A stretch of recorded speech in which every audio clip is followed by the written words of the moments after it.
네, 안녕하세요. 와니와니 하창환입니다. 이번 시간에는 이번 주 시장 리뷰 및 투자 전략에 대해서 한번 살펴보는 시간 가져보도록 하겠습니다. 일단은 토픽은 해운, 조선, 건설, 비트코인, 진단키트, 백신 여권, 그리고 기타 투자 전략입니다. 물론 이 외에도 뭐 정치 테마나 이런 쪽도 많이 움직이는데요. 정치 테마 같은 경우는 여러분들이 수익을 보시게 됐을 때 짧은 시간에 큰 돈을 벌 수 있지만 정말 타이밍을 잘못 잡아서 한번 미끄러지면은 그거는 다시는 돌아올 수 없습니다. 그러다 보니까 정치 테마 쪽은 제가 얘기를 드리지 않겠습니다. 자, 그러면은 해운주부터 좀 한번 살펴볼게요. 일단은 제가 이제 뭐 방송에서 했었던 그런 것들을 조금 축약을 해서 좀 질문을 이렇게 뽑아봤고요. 그 질문에 대한 해답을 좀 설명을 드리면서 여러분들한테 좀 말씀을 드리는 시간을 좀 가져보도록 할게요. 자, 해운주, 잘 나가던 해운주, 수혜주 운하 사고 이후에 반락이라고 제가 키워드를 좀 잡아봤습니다. 해운주가 일제히 조정 중인데 어떻게 대응하면 좋을까? 우리 채널에서도 이제 HMM을 좀 주로 봤었잖아요. 그래서 지금 해운주들이 좀 조정이 나오고 있습니다. 일단 그 바로 밑에 질문이랑도 좀 연관이 되어 있는데 일단은 이제 수혜주 운하로 이제 바틀렉이 생겼죠. 이제 병력 형상이 생기면서 사실 이게 조금 길게 가지 않을까라는 이제 기대감이 있었거든요. 기대감이 있었는데 이게 일주일 만에 해소가 되면서 그 급격하게 주가가 올라갔잖아요. 그 부분이 빠르게 좀 짓눌리는 그런 움직임으로밖에 갈 수가 없었습니다. 그러다 보니까 지금 해운주 같은 경우는 이런 그 BDI 지수가 먼저 상승을 했죠. BDI 지수가 상승을 하면서 이제 SCFI 지수도 좋아질 거야 라는 그런 기대감에 이제 주가가 다시 스타트업을 했는데 거기다가 수혜주 운하에 대한 이런 사고까지 터지면서 이 이제 불에다 기름을 좀 부은 격이죠. 그러다 보니까 불이 이렇게 피우다가 이렇게 막 피어오르는 이런 부분으로 됐습니다. 그러다 보니까 이 관련된 기대감으로 주가가 슝슝슝 올라갔는데 주가 항상 올라가면은 올라간 사람들은 여기 더 위에 이제 기대 수익을 보고 들어오잖아요. 기대 수익을 보고 들어오는데 중요한 게 뭐냐면은 이미 너무 많이 올라 버렸다라는 거죠. 그러다 보니까 여기서 더 추가적으로 오르려면은 지수가 계속적으로 따라와 줬으면 상관이 없는데 BDI 지수는 이렇게 올라가다 이렇게 떨어졌고요. SCFI 지수는 이렇게 지금 요런 느낌이에요. 제가 이따가 보여드리겠지만 이런 움직임들이 좀 나오다 보니까 아무래도 좀 쉽지가 않은 거죠. 우리가 한번 같이 좀 지수의 흐름을 보겠습니다. 제가 매번 이 해운주 할 때마다 이걸 보여드리는데 자, 요거를 보면은 이 SCFI 지수 같은 경우 제가 그림을 그린 것처럼 위에 올라간 상태에서 이렇게 유지가 되고 있잖아요. 물론 유지만 해도 앞으로의 실적은 굉장히 좋아요. 왜? 같은 기간으로 비교를 했을 때 이미 한 4배 정도가 차이가 나거든요. 이게 거의 1000미치였는데 뭐 이제 SCFI 지수 같은 경우 지금 한 2.5배죠. 2.5배에서 2.7배 수준으로 좀 진행이 되고 있고요. BDI 지수 같은 경우는 2000이잖아요. 지금 2000 쪽인데 이때가 이제 한 뭐 500에서 700 사이였단 말이죠. 그럼 적어도 얘도 한 4배 이상은 된다라는 거예요. 3배에서 4배 정도 된다라는 거죠. 근데 이제 이 BDI 지수도 보시면은 굉장히 급격하게 올라갔다가 다시 한번 밑으로 눌리는 이런 흐름들이 나타나고 있어요. 그러면은 지수 자체가 이렇게 유지가 되거나 아니면 이렇게 다시 이렇게 상승하는 이런 흐름들이 나와주면은 당연히 상승이 나올 수가 있어요. 그러다 보니까 지금은 약간 이런 BDI 지수나 이런 것들이 여전히 높은 부분이죠. 여전히 고가 부분이에요. SCFI 지수도 여전히 엄청 높은 수준입니다.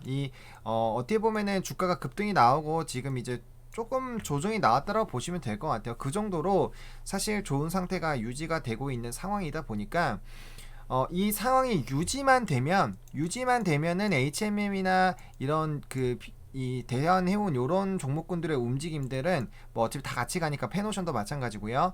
좋은 흐름으로 갈 수가 있는데 일단 단기적으로는 그 이슈 올라가게 만들었던 수혜주 운하에 대한 부분들의 이슈가 해소가 됐기 때문에 그 부분들에서 다시 반락이 나왔다라고 보시면 될 것 같아요. 그래서 이 자체가 해운주가 아예 끝났다라고 보기는 어렵고요. 지금은 조정이 나올 수 있는 그런 상황이었다라는 거죠. 그러다 보니까 우리도 계속 끌고 가고 있었잖아요. 좀 차트를 좀 살펴보면 조금 차트를 조금 살펴보면, 자, 이 차트를 좀 살펴보면 이제 HMM을 좀 볼게요. HMM을 좀 보면 지금 이제 5일선 따라서 갔고요. 우리가 이거 5일선 이탈하지 않으면 보자고 했잖아요. 그러니까 원래는 우린 여기서 끊었어야 되는 거죠. 우리가 이제 끌고 가는 걸로 봤으면은 여기서 끊어주는 거였고요. 그 다음에 이제 여기서 눌리다 보니까 지금 이제 21선까지 아직 조정도 안 나왔어요. 그러다 보니까 여전히 여기 20선 지지받고 다시 갈 수도 있습니다. 왜냐면 사실 11선에서 대응을 이제 이 지지가 나오는 게 베스트긴 했죠. 근데 깨졌기 때문에 사실 여기서도 한번 끊어주는 두 번의 기회는 이미 있었습니다. 그래서 지금 만약에 대응을 못 하셨으면 지금 요 20선까지는 하방을 열어놓고 대응을 하시거나, 아니면은 여기서 음봉 나오면 뭐 금방 나오니까 그거에서 바로 대응을 하시거나, 그런 식으로 좀 생각을 해볼 필요가 있어요. 그래서 바로 뒷 질문으로 넘어가서 이 전환사채 이슈가 있는데, 특히나 이제 대한해운 같은 경우는 급락이 나왔거든요. 이거 아마 방송 보셔서 다들 아시겠지만, 대한해운 같은 경우는 이제 채무 상환에 대한 채무 상환에 관련된 이슈로 유상증자를 받았습니다. 유상증자를 받았는데, 유상증자를 받으면서 이 주식수가 거의 30%가 늘어납니다. 그러면 사실 이 시설 투자 같은 거를 해서 이 주식수가 늘어나더라도 사실은 이 기간, 시설 투자한 그런 기간, 그리고 이게 플러스로 실적으로 돌아오는 그런 기간들까지 다 잡아서 이게 오래 걸리거나 아니면은 상당한 투자에 대한 그런 부분들이 필요한 요인일 때, 사실은 그렇게만 되더라도 유상증자로 주가가 꼬꾸라질 가능성이 큰데, 지금 심지어 이거는 당연히 채무 상환에 관련된 이슈거든요. 그러다 보니까 당연히 좋게 반영이 안 되는 거예요. 그래서 요거는 제가 방송에서도 얘기를 했지만, 요거 같은 경우는 물론 요 갭을 메우러 움직일 수는 있어요. 근데 지금 바로 잡기에는 너무 위험하다라는 거죠. 그렇기 때문에 일단 120선 지지가 나온지 확인을 해보시고, 그 다음에 이제 해운주들 다시 다 같이 반등이 나오면서 따라가면서 이런 갭을 메우는 정도까지는 단기 트레이딩 관점으로 보시는 건 괜찮은데, 바로 들어가긴 좀 부담스럽다라는 거예요. 물론 HMM이나 이런 게 조금 반등은 나오긴 했는데, 사실 제대로 된 반등이라고 보기는 아직 어렵습니다. 그러다 보니까 이런 HMM 같은 경우도 전환사채가 많이 풀립니다. 전환사채가 한 6월까지는 물량이 14% 정도가 물량이 풀리게 되는데, 전환가가 10,000원대예요. 그러다 보니까 지금 팔면 차익 실현이 꽤 상당하겠죠. 그러다 보니까 이 물량이 터져 나오면은 당연히 매도 물량이 나오다 보니까 이제 급락이 나올 수가 있겠죠. 그래서 그 흐름 대신에 이게 물량이 안 터져 나오면은 주가가 더 올라간다고 생각하고 안 파는 거기 때문에 좋게 흘러갈 수가 있어요. 그렇기 때문에 굉장히 판단하기가 어려운 시점이긴 합니다. 그래서 일단은 이런 적절한 익절 라인을 정해 놓으시고 대응을 해보실 필요는 충분히 있다라고 보시면 좋을 것 같고요. 일단 해운주도 이 이슈가 단기간에 끝날 이슈는 아니에요. 왜? 물동량에 대한 부분들, 그리고 지금 경기 회복에 대한 이런 움직임들이 나오고 있고, 뭐 글로벌 친환경이나 이런 탄소 배출 보시면 아시겠지만, 여전히 조선 쪽으로는 계속적으로 이런 환경 규제가 심해지면 심해졌지 덜해지진 않아요. 그러면은 지금 최근에 이제 조선주로 조금 이따 들어가겠지만 수주로 이어지고 LNG랑 이런 새로운 건조들이 돌아가야 되는데, 이 사이클이 돌아가는 게 문제라는 거죠. 왜? 지금도 이미 이런 이 컨테이너선이나 이런 것들이 부족한 상황인데, 만약에 경기 회복이 돼서 보다 더 이러한 흐름들이 강해진다라고 했을 때 해운주가 이런 이슈가 단기간에 끝날까? 그건 아니라는 거죠. 물론 요번처럼 엄청난 대세 상승이 다시 계속 나온다라고 보기에는 또 어렵지만, 이게 또 단기적으로 빨리 끝난다라고 보기에도 좀 어렵다라는 거예요. 그래서 그런 관점으로 보시면 좋을 것 같고, 뭐 페노션도 마찬가지입니다. 일단 기본적으로 이렇게 우상향 하던 종목, 정배열 나오고 우상향 하던 종목군들이 20선에서 이탈되면 한번 끊어주셨다가 60선에서 지지 나온지 보시고, 지지 나와서 반등 나오기 시작하면 잠깐 다음 단기 트레이딩으로 접근해보시고, 그 전라인 뚫어주지 못하면 이것도 바로 까는 거예요. 그러니까 그런 관점으로 여기서부터는 조금 이제 조심스럽게 보는 게 맞고요. 사실 뭐 눌림목 매수로 보시려는 분들은 많지만, 보통 이렇게 한번 시세가 깨지면 좀 시간이 걸릴 수가 있기 때문에 한동안 다른 쪽으로 갈아타셨다가 다시 조금 대세적인 상승이 나왔을 때 오는 게 훨씬 더 좀 유리합니다. 그래서 해운 쪽으로는 좀 이렇게 말씀을 좀 드릴게요. 해운 쪽은 이렇게 말씀을 좀 드리겠고, 그 다음에 이제 조선주 좀 보겠습니다. 조선주. 그 다음에 이제 조선주로 좀 키워드 뽑았는데, K조선 이제 수주 독식의 한박 웃음으로 좀 잡아봤습니다. 그래서 긍정적인 업황 유지로 국내 조선사 대규모 수주 앞으로도 긍정적인 흐름 유지할까? 네, 저는 예스라고 봅니다. 여러분들은 제가 조선주를 얼마나 강조를 많이 드렸는지, 그리고 HSD 엔진까지 얼마나 강조 드렸는지는 다들 알고 계실 거예요. 지금 주가 다들 대박 났죠? 대박이 났는데 조선주가 물론 그런 거는 있어요. 이게 이제 뭐 도크부터 이제 발주해가지고 건조하고 나가는 데까지는 보통 한 2년의 사이클입니다. 길어요. 길어가지고 좀 부담은 될 수가 있지만, 자, 지금 제가 그런 얘기를 항상 많이 들었어요. 지상에서는 제가 맨날 뭐라고 말씀드렸냐? 이제 전기차, 수소차, 그 다음에 바다에서는 조선, LNG죠. LNG. 그 다음에 해상풍력.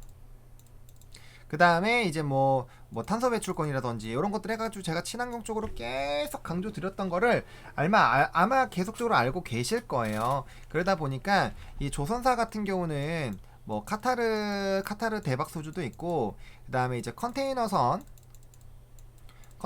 대한 것도 있고 다양한 것들이 있다라는 거예요.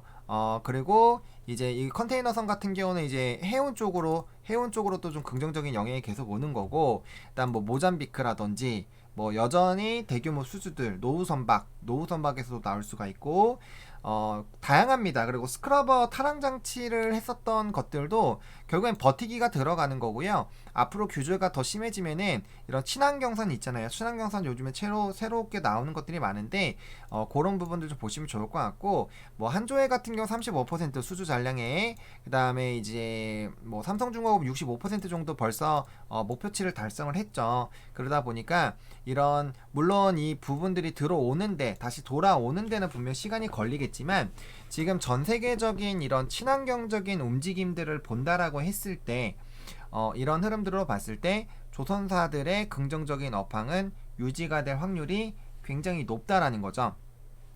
굉장히 높다라는 거고요.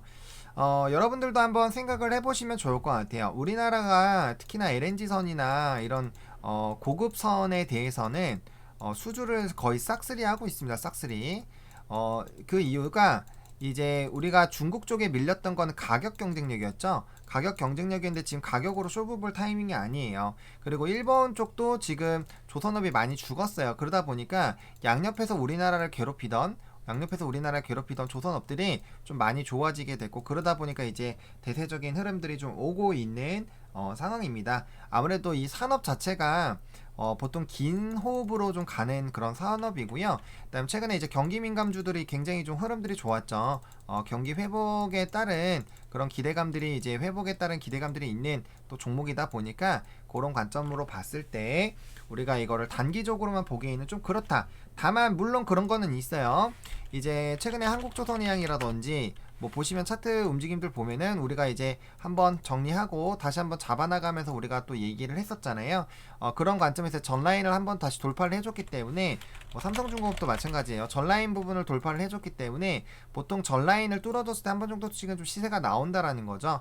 그래서 지금 다시 정배열이 모양이 만들어지려고 하고 있는 상황이기 때문에 그런 부분들 좀 보시면 좋을 것 같고, 물론 이제 제가 아래 여기 적어놓은 것처럼 현대미포조선을 가장 먼저 달아놨고 밑에서는 HSD 엔진을 말씀을 드렸어요. HSD 엔진도 제가 한번 엄청 시세를 나오는 거 한번 했고, 그 다음에 또 조정 나세 또 잡아서 우리가 들고 간 종목이잖아요.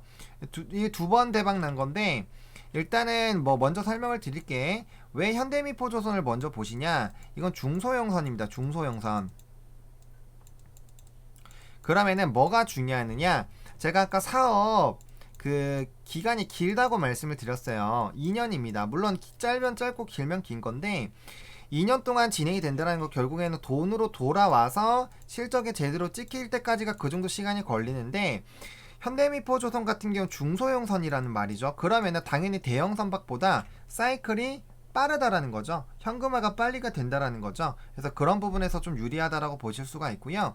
그다음에 사실 최근에는 한국조선행이 삼성중공업보다 좀 더 빠르게는 움직이고 있는데, 저는 조선 3사로 또 꼭 꼽아보자면은 삼성중공업이 항상 가장 탄력적이기 때문에 삼성중공업을 좀 추천을 드리고 있어요. 이건 방송에서 제가 조선업 말씀드릴 때마다 항상 일관적으로 말씀을 좀 드리는 부분이고요. 물론 뭐 각각의 가장 중요한 거는 얼마나 수주를 많이 따내느냐, 그런 것들이 중요하고, 또 한조회랑은 또 이제 대우조선의 합병도 있잖아요. 그러다 보니까 그런 부분에 대한 이슈들은 있지만, 여전히 이 현대미포 조선을 제외하고 3사로 좀 뽑자면은 그래도 삼성중공업이 가장 빠르지 않을까. 우리가 어쨌든 트레이딩을 하는 거기 때문에 탄력적이고 보다 좀 움직이는 것들을 따라가는 것들이 사실 좀 유리할 수가 있어요. 그러다 보니까 그쪽으로 좀 관심을 가져보시는 게 좋을 것 같고요. HSD 엔진 같은 경우는 뭐 다 먹으셨을 거예요. 제가 요 전부터 추천을 해가지고 요거 한번 대세적으로 먹었고요. 그 다음에 우리가 여기에서 다시 한번 잡아보자고 해서 또 요만큼을 가고 있어요. 뭐 이건 이전 영상들 다 있으니까 일일이 한번 찾아보시면 뭐 엄청나게 HSD 엔진도 제가 영상을 많이 찍었기 때문에 뭐 그거에 관련한 부분들은 뭐 충분히 자료가 있으니까 보시면 될 것 같고요. 자, 그래서 이 HSD 엔진을 계속적으로 말씀드렸던 이유는 사실 전고점 돌파해서 더 갈 수도 있습니다. 얘가 제가 엔진의 20에서 25% 전세계예요. 전세계 시장 캐파의 20에서 25%를 차지하고 있는 기업이고, 문제는 딱 하나 있어요. 대우조선해양에 대한 지분이 이제 합병이 되면은 이 한국조선해양, 그러니까 현대중공업 산하에 있는 그 이제 엔진사로 이 물량이 넘어갈까봐 부담이 되기는 하지만, 제가 계속 뭐라고 말씀드렸냐면은 전 세계의 시장 캐파가 요거였는데, 요렇게 커지면 대우조선해양을 빼고도 시장의 점유율이 똑같이 한 20%까지 떨어진다 한번 해봅시다. 25% 가정일 때. 그럼 똑같이 여기서 20을 먹는 거랑 여기서 먹는 거랑 지금 보시면 조각 파이 크기가 다르잖아요. 그렇기 때문에 충분히 상세하고도 남는다 라고 말씀을 드렸어요. 그러다 보니까 그런 쪽에서 좀 관심이 많이 가고 있다라고 보시면 좋을 것 같고요. 한국카본도 저번에 이제 만원 뚫고 고가 뚫을 때 이것도 한번 제시를 좀 드렸었던 종목인데, 요 종목도 이제 LNG 보냉제라든지 그쪽으로 좀 관심이 됩니다. 그래서 얘도 좀 같이 좀 보시는 관점으로. 근데 일단은 꼭 꼽자면은 뭐 현대미포조선이 가장 빠를 거고요. 그 다음에 삼성중공업, 그 다음에 이제 HSD 엔진 쪽으로 보시고요. 조금 더 여유 있으신 분들이나 요거 보시면 괜찮을 것 같아요. 그래서 주요 토픽은 뭐 현대미포조선이나 HSD 엔진, 제가 계속적으로 스트리밍에서도 강조를 드렸고, 그 다음에 이제 제가 조선에 대한 특집은 굉장히 많이 찍었었어요. 묶어서도 이렇게 많이 말씀을 드렸는데, 그 부분에서도 많이 말씀을 드렸던 부분이다 보니까 그 부분을 좀 참고를 해주시면 좋을 것 같습니다. 이렇게 좀 말씀을 좀 드리겠고, 자, 그다음 건설 시멘트 인테리어 쪽입니다. 선거 앞두고 미소주는 건설주, 선거에서 부동산 주요 의제 지속적으로 떠오르고 있습니다. 건설주 수재에 대한 이야기가 지속되고 있는데 어떻게 봐야 될까? 당연히 긍정적으로 보셔야 되죠. 긍정적으로 보셔야 되고요. 건설업은 사실 내년 대선이 임박하고 뭐 한 3월 정도까지는 충분히 좀 기대를 해볼 만한 섹터입니다. 물론 지금은 조금은 조정받고 있지만 중장기로 보면은 계속적으로 우상향할 가능성이 굉장히 큽니다. 일단 뭐 다들 아시겠지만 선거에서 부동산의 의제가 지금 빠질래야 빠질 수가 없습니다. 빠질래야 빠질 수가 없기 때문에 이에 따른 기대감들이 계속되고 있다라고 보시면 좋을 것 같고요. 건설주들 같은 경우는 뭐 많이 말씀을 드렸지만, 건설주 같은 경우는 뭐 지금 이제 주택 분양, 그 주택 시장이 굉장히 좋아요. 그러다 보니까 그 부분에 대해서 계속적으로 좀 좋은 상황이고, 건설사들이 특히나 대형 건설사들은 주택 분양에 대한 매출 비중이 50에서 60% 정도가 되는 기업들이 많은데, 이미 이게 많단 말이죠. 그리고 수주 잔고도 굉장히 많아요. 그러면은 일단 안정적으로 실적 베이스가 깔려 있다라는 거죠. 거기에다가 뭐 우리가 좀 분노할 만한 이슈인 LH 사건, LH 사태가 또 있었고, 그러다 보니까 또 이제 민간 쪽으로, 민간 주도 관련된 부분으로 이 건설 업황이 유지가 될 가능성이 크다라는 거죠. 그리고 뭐 여러분들도 잘 알고 계시겠지만, 뭐 결과적으로 계속 얘기가 나오는 게 인프라 투자입니다. 뭐 지금 밑에서도 이제 질문에 제가 달아놨지만, 미국 인프라 투자가 계속되고, 뭐 중국에서도 인프라 투자가 계속 되겠죠. 그러면은 이 경기 부양책을 위해서 지속적으로 인프라 투자들을 좀 진행을 하고 있는데 그게 국내에서도 안 나오기가 어렵다라는 거죠. 그리고 뭐 물론 이런 풍력 쪽으로도 말씀을 드릴 제가 이제 주요 부분만 말씀을 드리지만 거기도 건설 다 들어가요. 건설 다 들어가고요. 그다음에 우리 이제 뭐 광역철도라든지 계속적으로 개발하고 있었던 것들 그런 것들 그리고 주택에 대한 정부가 이제 주택 공급량을 늘리겠다라고 얘기를 해서 뭐 60만 호 관련된 부분에서도 이전에 다 말씀을 드렸잖아요. 그러다 보니까 그런 관점들로 봤을 때 충분히 건설에 대한 그런 긍정적인 흐름들은 유지가 될 가능성이 크고요. 또 뭐 GS건설 같은 경우는 특히나 뭐 올해 또 하반기에 베트남 뭐 나베 신도시라든지 이런 관련된 부분들 뭐 굉장히 그런 각각의 건설사들마다 이슈가 있고 분양 물량이 많습니다. 그러다 보니까 그쪽으로 계속적으로 관심을 가질 필요가 좀 있지 않을까라고 보고 있고요.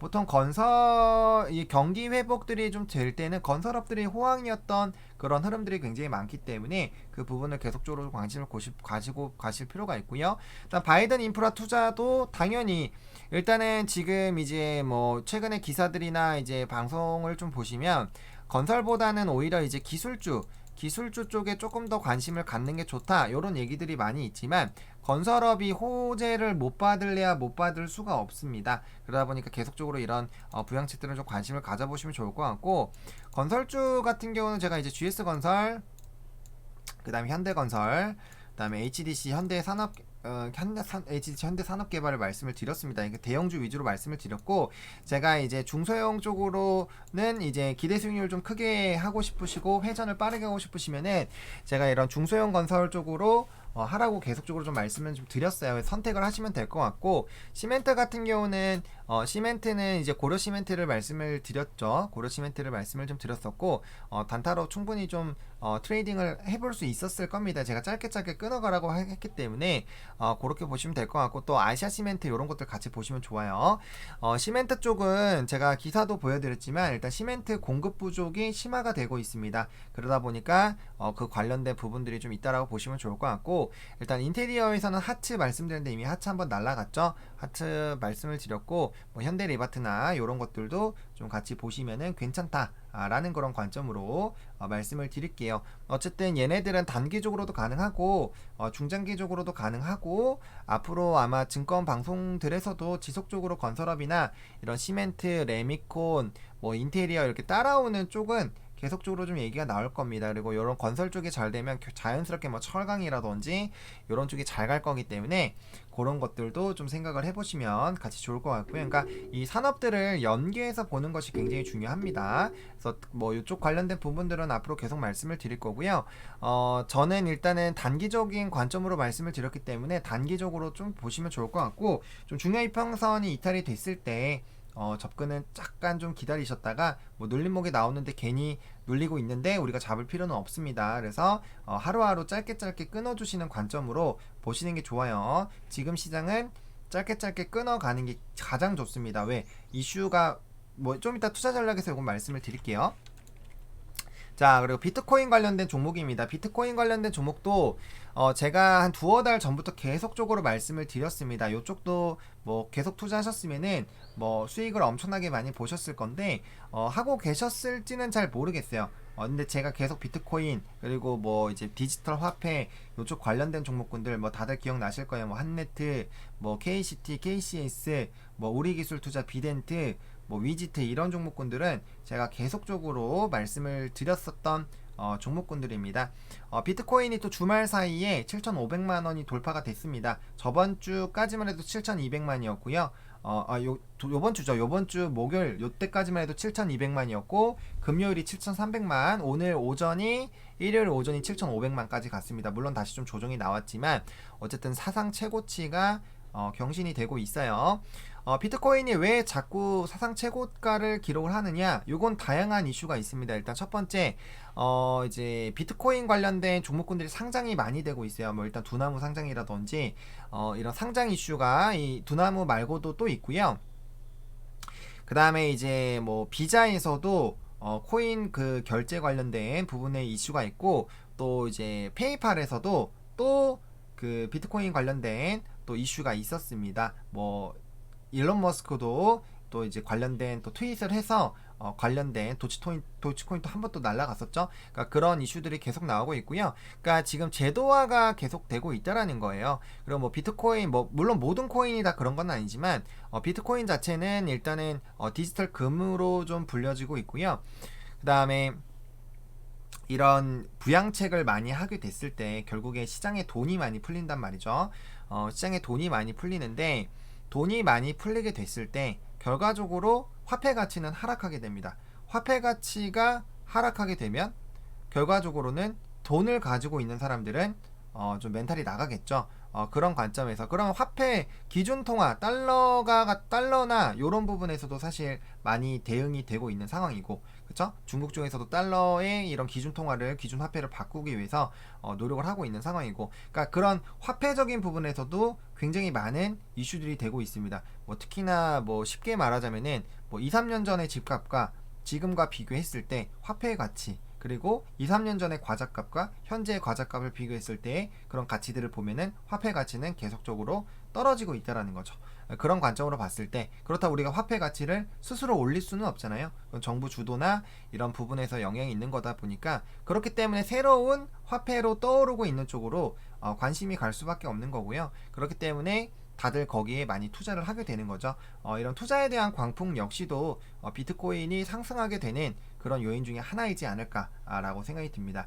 그래서 비트코인 관련된 종목군들은 뭐 이제 이 우리기술 투자, 뭐 비덴트, 위지트, 다날 뭐 이런 것들이 있고요. 두나무는 뭐 에이티넘 인베스트먼트, 하나투자증권 뭐 이런 것들이 있는데, 뭐 우기투도 또 들어가고요. 근데 이미 급등하고 있는 종목군들이 많아요. 그래서 사실 접근하시기가 쉽지는 않을 겁니다. 접근하시기가 쉽지는 않을 텐데, 코인 가격들이 높으면은 계속적으로 좀 올라갈 수 있는 부분이 있어요. 그래서 가격적으로 그나마 좀 편안한 거는 위지트나 다날 정도가 될 거고요.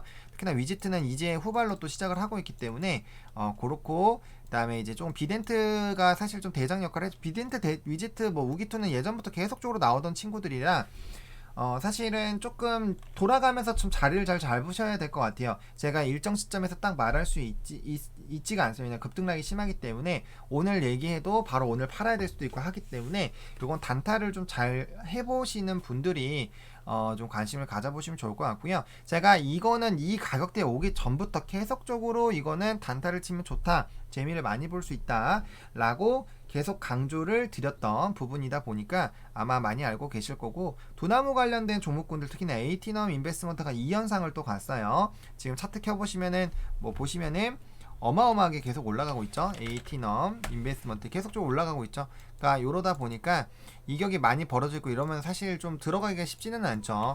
하나투자 같은 경우는 좀 조정이 나오고 있고, 이건 이렇게 한번 조정 나왔다가 다시 갈 수도 있겠죠. 그러니까 이런 눌림목들을 좀 잘 보셔야 될 것 같고요. 위지트가 조금 편안한 가격대이긴 합니다. 다른 거보다는. 왜냐면 보시면 비덴트 이런 거 보시면은 이런 것들은 조금 부담스러울 수 있잖아요. 물론 이렇게 갈 수는 있지만, 그죠? 그래서 위지트가 조금 더 편안하게 좀 보실 수 있고, 다날 같은 경우도 편안하게 보실 수 있기는 한데, 아마 세기는 강한 강도는 기본적으로 뭐 우기투라든지 우리기술 투자도 좋은데, 얘는 지금 이제 경고 딱지가 붙어 있다 보니까 조금은 상승에 좀 제한이 걸려 있어요. 보통 딱지 달고도 물론 계속적으로 가는 종목군들이 있어요. 과열까지 그냥 보내버려 가지고 잘 가는 종목도 있는데, 보통은 경고가 떠면은, 그러니까 딱지가 붙으면 좀 상승폭이 많이 제한이 됩니다. 뭐 데브 시스터즈 같은 경우도 경고 딱지 붙자마자 여기 고가 찍고 나서부터 내일이 지금 깔고 있고요. 이거 고점 대비 벌써 한 30%, 40% 이상 빠졌어요. 고점 대비 되게 많이 빠졌거든요. 벌써 36%나 빠졌기 때문에 이런 식으로 경고 딱지가 붙으면 조금은 쉽지 않아지기 시작을 합니다. 그래서 조정이 좀 강하게 나올 수가 있기 때문에 그런 부분들은 조금 유의를 하셔야 될 것 같다. 그래서 경고 딱지가 없는 쪽으로 갈 건데, 지금 다날이나 위지트 같은 경우는 딱지가 없죠. 그러다 보니까 충분히 특히나 이런 거 전고 좀 뚫어주면 이제 대세적인 또 시대가 또 후발로 시작이 될 수가 있죠. 그래서 그런 쪽들 좀 관심 있게 보시면 좀 좋을 것 같고요. 자, 진단키트입니다. 이거 제가 이슈를 너무 많이 갖고 오다 보니까 영상이 길어지는데, 제가 이게 짧게 그 부분들을 다 나눠 놓을 테니까 관심 있는 부분만 보시면 되겠죠. 그래서 진단키트 관련된 종목군들인데, 최근에 진단키트 쪽이 관심도가 굉장히 높아지고 있습니다. 사실 뭐 아시겠지만 제가 수젠텍 하나만으로도 막 40분, 50분씩 찍는 사람인데 진단키트 관련된 얘기를 시작하면 사실 한도 끝도 없어요. 근데 이제 이 부분은 제가 또 워낙 많이 말씀드리는 부분이다 보니까 좀 짧게 얘기하고 조금 넘어갈게요. 일단은 자가진단 키트에 대한 도입이 이제 논의가 착수가 됐죠. 뭐 천은미 교수도 뭐 얘기를 하고 뭐 이제 많이 있습니다. 근데 뭐 다들 아시겠지만 국내에서 아직 승인받은 기업은 없죠. 왜? 이번에 가이던스가 나왔기 때문에 당연히 된 데가 없어요. 당연히 된 데가 없습니다.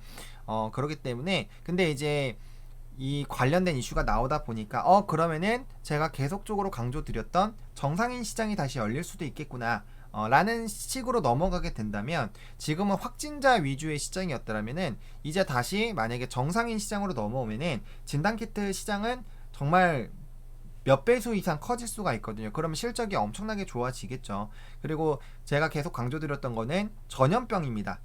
코로나19는 전염병이에요. 한 명이 있든 10명이 있든 5명이 있든 확진자가 계속적으로 나오는 상황이 끊기지 않는 이상 무조건 전염병은 계속적으로 확산이 언제든지 될 수 있어요. 5명에서 10명, 10명에서 100명, 100명에서 500명, 500명에서 1000명은 금방 갑니다. 금방 가요. 그렇기 때문에 백신이 유통이 돼서 진단이 받는 확진자 수가 전 세계적으로 30만까지 줄였다가 다시 60만, 70만까지 넘어가는 게 그 부분입니다.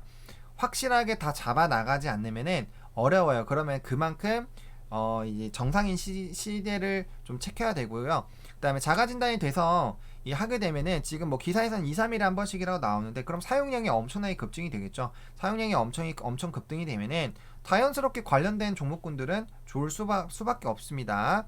그래서 이제 수젠텍, 뭐 PCL, 엑바, 뭐 휴마시스 뭐 많아야 많게 있지만 그래도 제가 좀 관심 있게 보는 건 일단 당연히 수젠텍이라고 말씀을 좀 드리겠고 PCL은 뭐 워낙 잘 가고 있어서 이제 오스트리아 이제 정부 개인 허가를 이미 받았고요. 얘도 그다음에 이제 유투젠텍은 유럽 PI 뭐 결과 받은 거 아마 알고 계실 거고 지금 유럽 홈키트 초읽기죠. 지금 초읽기 시즌이고 엑바도 미국 홈키트 계속 진행 중입니다. 작년 12월부터도 계속 하고 있는데 물론 이제 대표의 기사 인터뷰 기사 봤을 때도 뭐 2분기 안 뭐 6월 7월 요쯤에 뭐 하겠다 요런 얘기가 있었는데 그래서 좀 주가의 시세도 좀 나왔죠.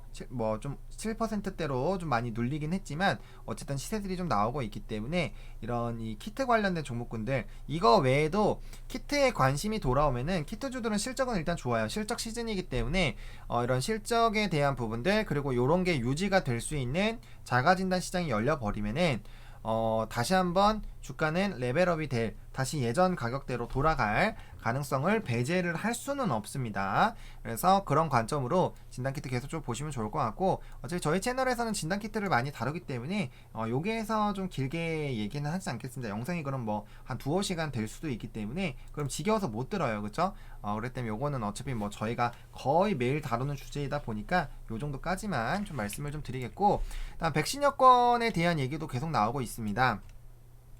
지금 이제 이 백신 여권에 대한 도입이 임박이 됐는데 이 암호화폐 기술 그러니까 블록체인 기술이죠. 블록체인 기술을 가지고 이 오픈을 한다라는 얘기가 나오고 있어요. 그러니까 이게 뭐 이스라엘이라든지 뭐 유럽이라든지 뭐 미국도 마찬가지고요. 이 백신 여권을 통해서 이 유동을 좀 하려고 하고 있는 상황입니다. 물론 WHO에서는 권고를 하지 않고 있죠. 하지만 이 백신이라는 게 아직까지도 많이 보급이 안 되고 있어서 사실은 이게 지금 괜찮은 상황인가? 라는 물음표는 많이 생겨요, 저도. 하지만 언젠가는 코로나가 뭐 잡히긴 잡히겠죠. 물론 저는 이제 위드 코로나라고 생각합니다. 이게 완전히 박멸된다? 그럴 거였으면 애초에 금방 박멸이 되지 않았을까라는 생각이 들어요. 지금 1년하고도 1분기가 지나가고 이런 시점인데, 아무튼 이 백신 여건도 계속적으로 이슈가 되지 않을까라고 보고 있고요. 일단 이게 잘 되려면 결국에는 백신 쪽에 힘을 더 실어야겠죠. 근데 백신이 변이에서 지금 많이 좀 논란이 되고 있기 때문에 그 흐름들을 좀 보셔야 되지 않을까라고 보고 있습니다. 그래서 정부 쪽에서 일단은 이거를 좀 밀어붙이려고 하고 있는 그런 움직임들이 나타나고 있으니까 근데 이게 필요하긴 필요해요. 그 이유는 뭐 사람들 여행 다녀라 이런 관점보다는 이제 비즈니스적으로 이제 반드시 해외를 좀 왔다 갔다 해야 되는 그런 국내 업체들이 분명 있을 거예요. 큰 기업들도 마찬가지일 거고요. 그런 거에서 이런 딜레이가 되면은 경제 쪽이 많이 죽을 수밖에 없어요. 그래서 제가 봤을 때는 물론 여행이나 이런 눌린 수요가 많다라는 건 저도 당연히 알고 있죠. 저도 여행 가고 싶은데요. 그런 관점으로 사실 이 백신 여권을 하기보다는 이런 비즈니스적인 부분, 경제적인 그런 부분으로 이제 좀 이런 것들을 바탕으로 뭐 정부끼리의 그런 얘기들도 마찬가지잖아요. 사실 만약에 코로나가 이렇게까지 심각하지만 않았으면은 아마 뭐 중국과의 관계도 더 좋게 유리하게 좀 진행이 될 수도 있죠. 왜냐 한한령 대한 얘기가 계속 나오고 있으니까요. 그래서 그런 부분으로 좀 활용을 하려고 이런 좀 숨통을 좀 트일 수 있는 그런 구멍을 만들어 놓는 관점으로 좀 이 관점을 보셔야 되지 않을까라는 개인적인 생각은 있어요. 그래서 이게 진행이 됐을 때 그럼 어떤 게 수혜를 받을 것이냐라는 관점으로 봤을 때 저는 뭐 이제 엔터라든지 뭐 OTT나 게임주 이쪽이 좀 이게 진행이 된다라면은 좋아지지 않을까라는 생각이 들고 낙수 효과로 이제 그쪽에 모멘텀들이 발생이 되겠죠. 그래서 그런 관점으로 보고 있고 화장품도 마찬가지니까 이 중국 관련된 종목군들을 이제는 요게 진행이 된다라고 했을 때는 좀 관심 있게 보셔야 됩니다. 분명 요게 잘 진행이 되면은 또 그 관련된 종목군들이 움직일 가능성이 굉장히 높아요. 그래서 그런 쪽으로 일단 관심을 당연히 가져야 되고요.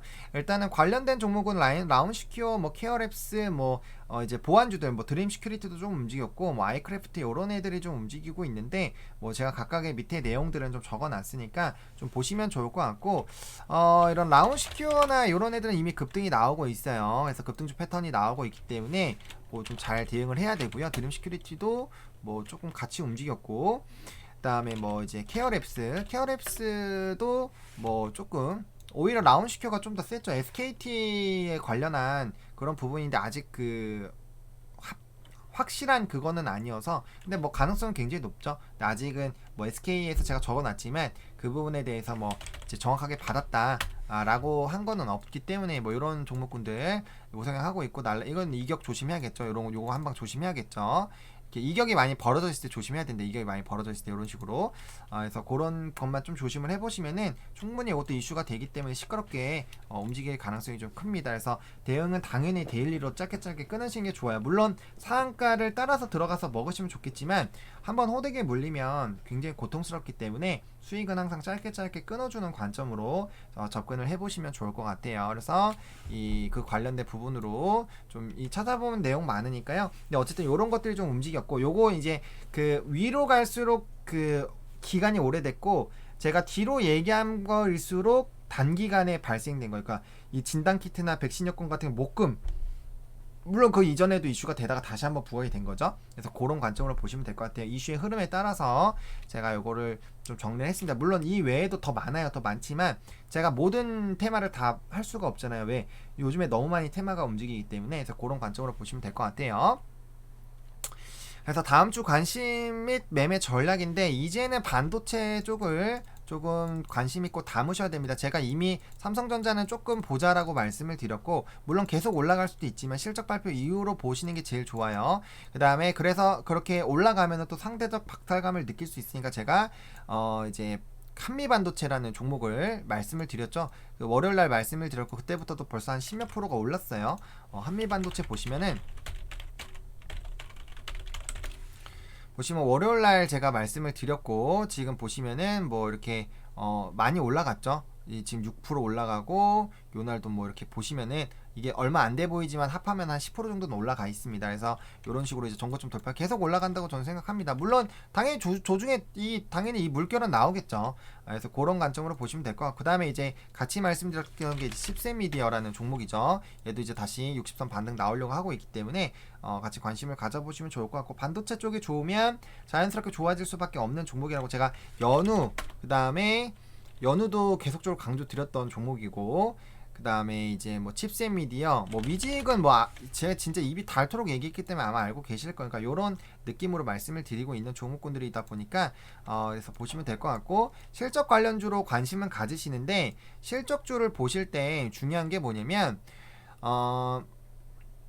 코로나 기조로 올라가는 종목군들은 뭐 크게 관심을 두시기보다는 코로나 기조 효과를 빼더라도 굉장히 강하게 움직이는 그런 종목군들이 있어요. 그러다 보니까 그쪽으로 좀 관심을 가지셔야 됩니다. 단순히 코로나 기저 효과로만 올라간 거면 실적 발표 이후에 주가가 빠질 가능성이 굉장히 높습니다. 실적은 후행이기 때문에 그 앞으로의 그런 산업 성장성 그리고 계속적으로 외형 성장이 가능한 섹터에 관심을 가지셔야 되는데, 일단 OTT, 제가 계속적으로 강조드리는 OTT 쪽이랑 임플란트 쪽은 진짜 계속 보시면 좋아요. 진짜 제가 계속 오스 임플란트, 진짜 오스 임플란트 덴티움 제가 진짜 엄청 오래전부터 계속 말씀드리는 종목들이에요. 그러다 보니까 뭐 이 좀 위치가 좀 불안하시다 하시면 눌림목 매수를 해주시면 될 것 같고요. 어쨌든 이런 관련된 섹터들은 계속적으로 성장할 가능성이 크다 보니까 이쪽으로 보시면 좋을 것 같고요.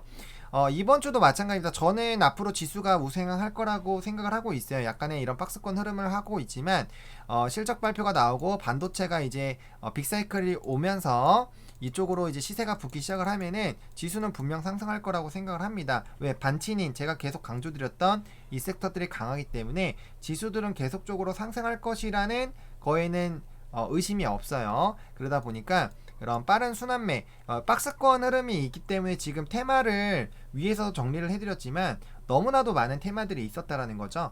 그렇기 때문에 그런 테마들이 많이 있었지만 그럼에도 불구하고 앞으로 자금의 회전은 빠르게 될 겁니다. 그래서 그쪽으로 좀 계속 관심을 가져보시면 좋을 것 같고, 특히나 이제 저번 주에서 이슈가 되는 애들 중에서 뭐 디지털 화폐라든지 일단 비트코인 이쪽은 계속적으로 관심을 가지셔야 돼요. 특히나 비트코인 같은 경우는 아무래도 시장을 또 계속적으로 떠들썩하게 할 가능성이 굉장히 높기 때문에 이번 주에서 이제 좀 이슈가 됐던 게 조금 죽은 애들은 이제 다시 눌림목 매수 쪽으로 생각을 하면서 그거를 우리가 관심 있게 봐야 되는 거고요. 그러니까 지켜보는 거죠. 지켜봐야 되는 거고, 뭐 비트코인이나 이렇게 계속적으로 움직일 수 있는 종목군들은 우리가 실제로 베팅까지 해서 그 흐름, 돈의 흐름들을 좀 따라갈 필요가 있겠죠. 그래서 그런 관점으로 보시면 될 것 같고, 짧게 끊어주는 게 좋습니다. 지금은 자금의 돈이 빠르게 움직이기 때문에 한쪽에 계속 장투하는 것보다는 이 하루하루 움직이는 거에 따라서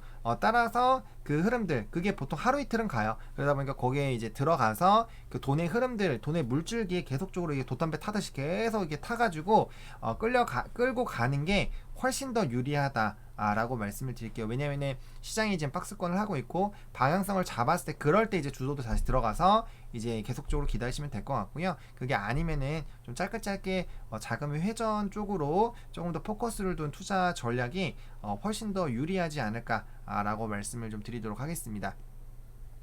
그런 관점으로 보시면 좋을 것 같고요.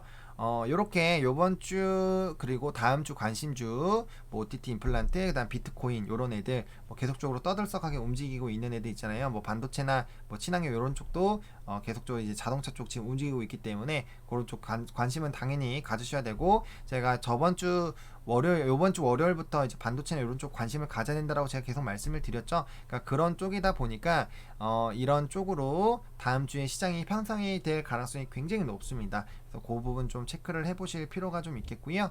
어쨌든 이렇게 해서 좀 요번 주 이슈들 좀 정리해보고 다음 주 관심 좀 가져봐야 될 거, 또 좀 집중해서 봐야 될 거, 그리고 뭐 매매 전략 정도까지 좀 총 정리를 한번 해봤습니다. 이렇게 오늘 영상 좀 마무리 좀 지어보도록 하겠고요. 좋아요와 구독, 알림 설정, 멤버십 가입 많이 부탁드리겠고요. 이 영상이 여러분들 투자할 때 좀 도움이 됐으면 좋겠습니다. 감사합니다.